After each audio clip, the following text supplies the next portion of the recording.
του Σάμουελ το ξύφος σκορπά τη νίκη εναντίον των αγρίων. Οι Νέρτελς, οι Τρέτελς, οι ηρωικοί πατέρες μας των πρώτων μας δακρύων. Ο οίκος των Γκρέιμον πλεκεί τις πύρες των Αντόριαν βασιλέων. Για πάντα θα ζούμε την ένδοξη την Άντορ, πιστά θα υπηρετούμε.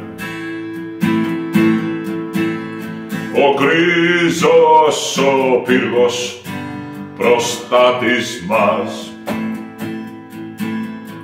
δίκιο και δόξα στο κάστρο μας,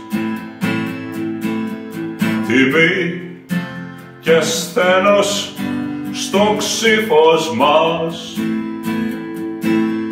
ψηλά το λαβαρό στη μνήμη μας.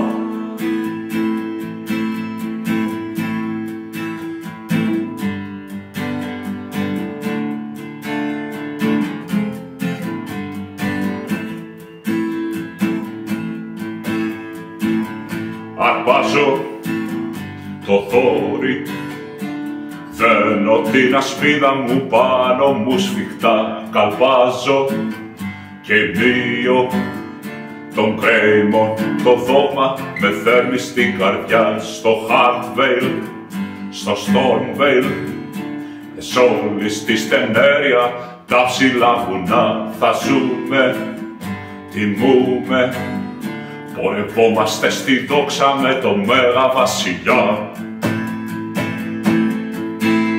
Ο γκρίζος ο πύργος προστάτης μας,